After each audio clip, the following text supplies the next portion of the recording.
Although we're doing a lot and we're changing a lot of lives, it's just still not enough. Those children you left behind, they're just waiting for another mission. We're completely and utterly overwhelmed.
So in fact the consultation usually starts outside of the mission. It's with a local cardiologist or a paediatrician. There are some people that walk in having seen the media and heard the adverts on the radio that we're here. Some people come and say, I think my child has a bad heart because of symptoms that they've interpreted that haven't necessarily been referred as a medical referral, but they just come, and some of those we find disease and some of them we don't. But the ones who are referred by the paediatric cardiologists in Nairobi, they're very skilled cardiologists. They do very good work. They send very good echocardiography reports, and we just usually confirm the diagnosis and then see whether we can help them. The VSD and the mitral valve and everything else. Okay, perfect. Sebastian, do you want to come up here? Oh, wait. Let me take a photo. Okay. Smile. We've had a call with me or anyone. Do you want to come up here? Just 1, 2, 3, go! Thank you.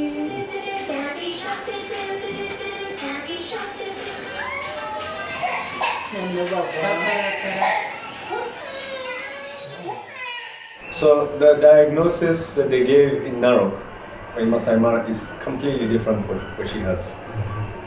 So let's get her sorted. Okay. We must decide whether it's possible to operate, because she's normally we operate younger, so we have to decide. So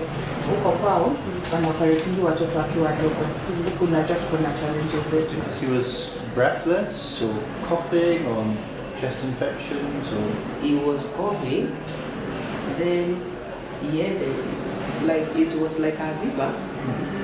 Yes. Do you know something about his heart condition?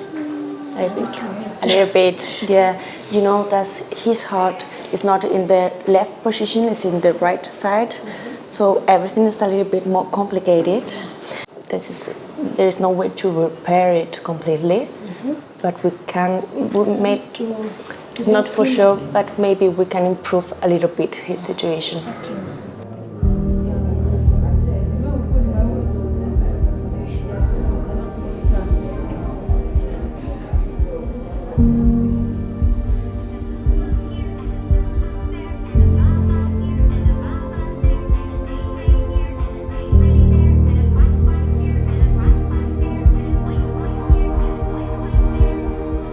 the majority of the children we see here, if we saw the same conditions back in the UK, in the States, most of these children are being repaired. Most of these heart issues are being repaired very early on in life. And these children then go on to have normal lives, very fulfilling lives. The children here, unfortunately, we're seeing 14, 15, 16-year-old children who should have had their surgeries in the first few months of their life. They're losing a lot of quality of their life. They're spending a lot of time in hospitals. That's impacting their families. The families are having to stop doing their work and bring them to the hospitals. These children in these parts of the world, they would be helping their families earning a living through farming or other means. So there's loss of income for the family. So there's multiple burdens to the family.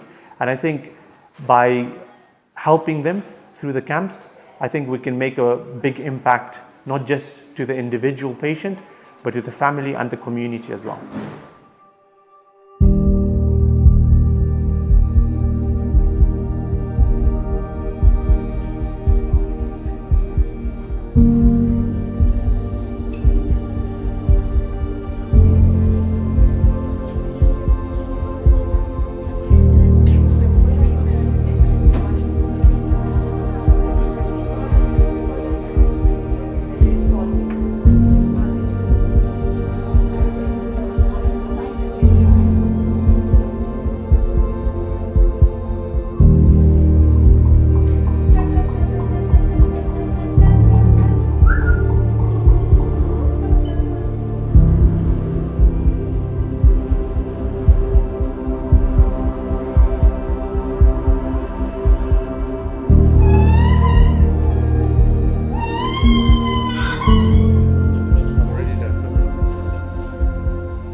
As soon as we got here, the first day we arrived, and we're just handing out those donations, that for me was like, no, this is why we're doing it. As soon as we saw all these patients on the first day, Rachel and I said to each other, no, this is exactly why we're doing it, and it just really keeps you grounded, I think. And I think it's really important to stay grounded and just appreciate how lucky we are in the UK. Does it hit you a little bit? Yeah, definitely. I'm even getting like, yeah, it has. Sorry. Because although we're doing a lot and we're changing a lot of lives, it's just still not enough. Like, we've still just had to turn down so many, which if they're in the UK, they would be fine, you know? I think it's hard because, yeah, we see a lot that we think if we had the time or the funding, they would survive and they'd be fine. So George Clangiru is 10-month-old. Yeah, 10 months old, saturating at 100%. Diagnosed early in life. It's got quite a decent size perinumerous VSD. And is, what's the weight? 95.4 kilos. But I've looked through the reports, and I think the ones which are sort of quite on edge, I'll put them at S1, and then everybody else S2. So always the busiest part of our trips, where we always have some very difficult cases. But in this particular visit, we seem to be overwhelmed with the number of patients we've seen. We've surpassed the highest number of patients we've ever seen yesterday, and we're still seeing more. We saw a lot more today. We've got another 40 or 50 more patients booked for the next few days. So we're completely and utterly overwhelmed. It's our first day. Hopefully a successful 10 days. First patient is an ASD, but we will do quickly a simulation, just make sure that everything is available. So from the time the child is getting through the room here and handed to Phil, just make sure that all his medication and lines and stuff are available. So if you go through it, Phil, just make sure it's physically present.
So Tash, Hey. what's been happening? You've been on the 24-hour night shift. Yeah, we have.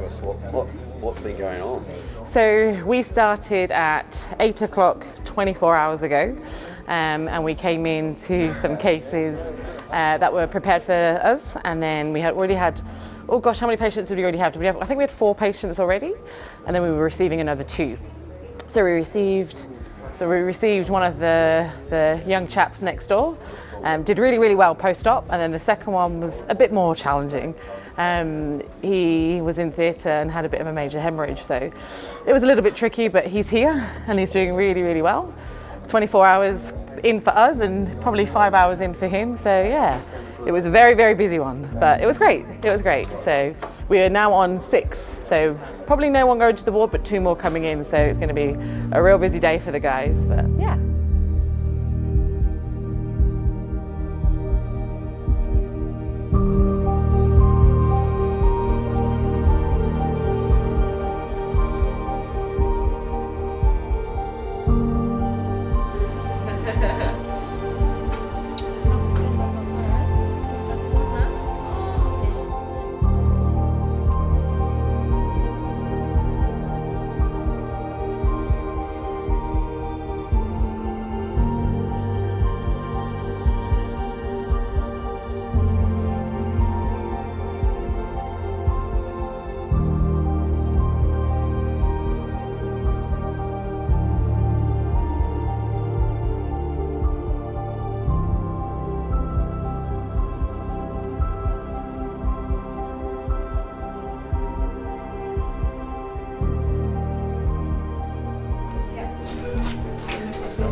Where's the machine? This one's fine.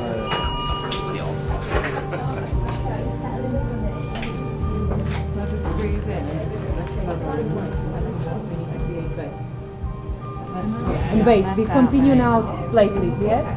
So, platelets. So now next will be blood.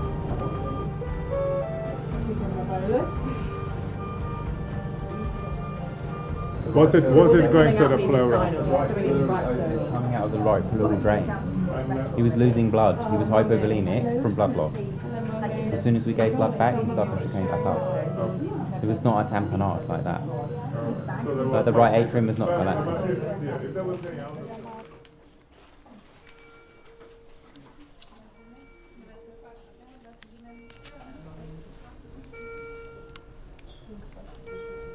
So this is what I'm wondering. Yes, so that's your heart. Here, you see this? While this is drawn up, please, we're going to take the sedation that we've already got, and we'll take the adrenaline as well. There's no, what's up, baby pack around here. So allow me now to lift up the other side and just throw it into the bed. We're just going to get some rock drawn up. That one has a... I'm going to put the oxygen on the bed. So yeah, but on this, your side, because there's a urinary catheter on that side. Let's do it here. Clean the crowd. Just get, yeah, just tell the people Please move out the way, please move out the way, thank you. Okay.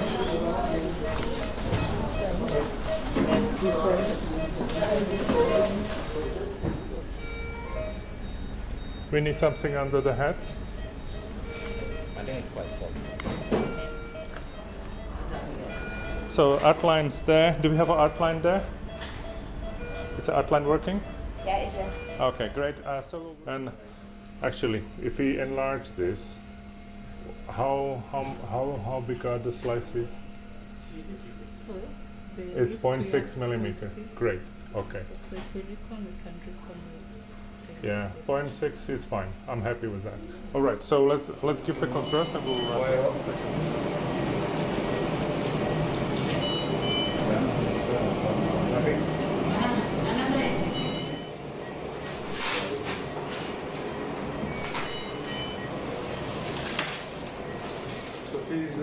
Give us an update on what's been going on today.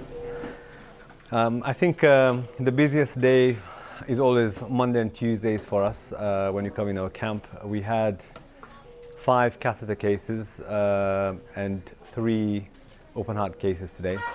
So that's 8 cases in total. of which 2 of our catheter cases were very complex, very critically ill kids, very close to arresting one of them. So always the busiest part of our trips, where we always have some very difficult cases. Central ankle just before we went down. Okay, fine. I can get some sample video suction next. And I think we've taken your... As a surgeon who specialises in cardiology, how do you manage? I mean, well, it's not easy, but it's like your job. You get used to it. Well, you get used to it with time. And the problem here is there's a huge load of children that needs to be treated, needs surgery, and that's why you come here and you try to do as many as you can. Try to squeeze every single patient, every single hour available, but at the end you're left with so many. How does that make you feel? Yeah, you feel good that you accomplished your mission. You helped as many as you could, but you feel sad that there's those children you left behind. They're just waiting for another missions because there's no big unit here that could deal with the load.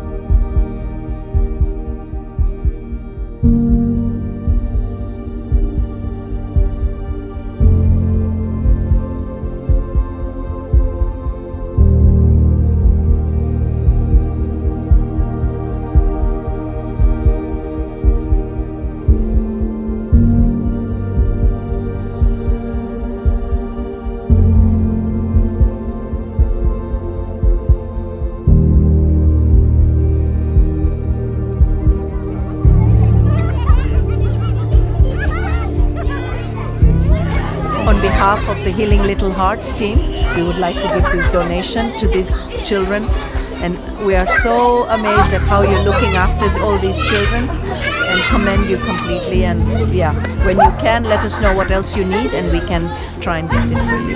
Asante sana. Thank you very much. We appreciate it. Thank you. Thank you.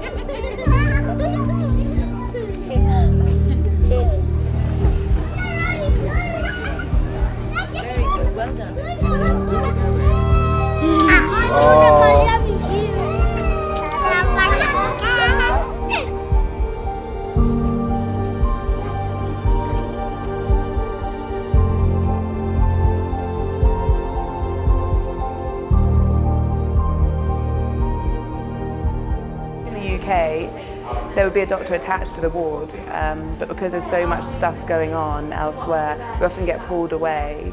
But we just, all the kids are starting to come to the ward, we need to make sure we have a good plan and that we work efficiently, because kids are coming and going every hour. How many have you got on the ward at the moment? I think there's probably about 10, maybe more. There's even 2 more walking in now. But that's a mixture of kids coming for cases today, tomorrow, kids being moved down from PICU, kids staying here post their procedure 1-2 days, and kids going home. So it's so much, and it can get, a lot of stuff can get lost. We're trying to teach the locals, teach them how to be more efficient. The girls, Rachel and Emily, are doing a wonderful job trying to support them, but we need to make sure we support them too. Some children who come, they can't even walk 10 feet without getting breathless. There are children who sit up while sleeping, because when they lie down they feel like they're suffocating. There are others that we see come into screening who have to squat every few steps to ensure that they get blood flow going to their lungs.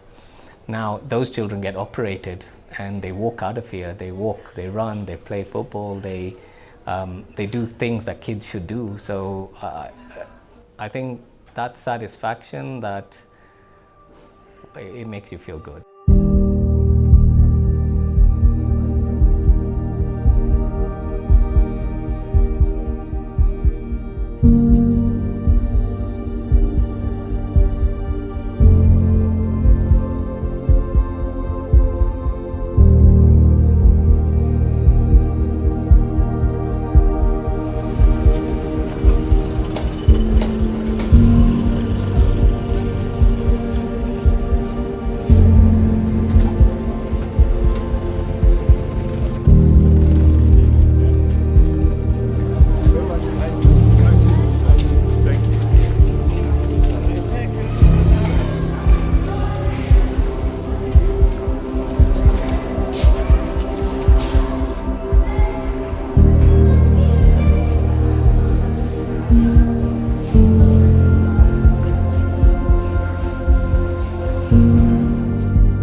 Well, lots of reasons. I lost a child myself. I think the Africans are under-supported. You look at a UK centre or a European centre and all of the work that's done. And you look at Africa and you see patients and you see them coming in, you think, I can help them, but then you think, actually, we're all full, we can't do any more. You see patients coming in, mission after mission after mission, and you know that you could have helped them if you'd seen them early, and you can't help them now because their disease is too established. And I think what our vision is to try and improve the access to specialised cardiology services and cardiac surgery, because many of the cardiac malformations are treatable early, and those patients will go on and live a very normal life. And yet, if you don't treat them, those patients will cripple the family. And some of the children can't walk from the door to the bed. And yet those children would have been treatable. So, like Salim, I think what I really want to do is try to improve the way that healthcare and surgical cardiac catheter services can be offered to native Kenyans, and anywhere in Africa, really. And why do you volunteer to do these missions? Why would you do that? Now you're going to get me. Why do I do them? Because there's so much that these kids could offer to the country, to the world. They deserve every bit of chance at achieving their goals as kids in other countries. Yeah, and we get to work with an awesome team. Everyone's in it for the same thing. There's no messing around, everyone mucks in, everyone works really hard. It's an easy job, exhausting, but it's an easy job. And it's for a really great cause. I just hope it carries on and becomes longer, and that they can create what they're hoping to create here, which is a cardiac centre, which I want to be a part of. Yeah. So, 11th mission in Kenya, 10th one in MP Shah, by far the busiest one we've ever had. So the vast majority of patients we saw out of the 198, maybe more than 80–85% had a congenital heart problem, which is massive. So our caseload was very complex, very sick patients, and more because the team felt here, the local team felt more confident in managing them. So that's a progression for us. I am absolutely shattered. I know that our team here in Nairobi are completely exhausted. We have worked continuously for the last 10 days without a break. As a team, and as what we're trying to achieve here, we've left about 140 kids odd without a procedure. So yes, in a way we've done really well, but overall in the fact that if we do manage to get the center in, I think that will be something, once it's up and running, that's the time when I feel like we've achieved something. But so far at the moment, we're, as usual, just touching the surface.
get some rest, and we'll catch up tomorrow. Yeah, thank you. Yeah, thanks.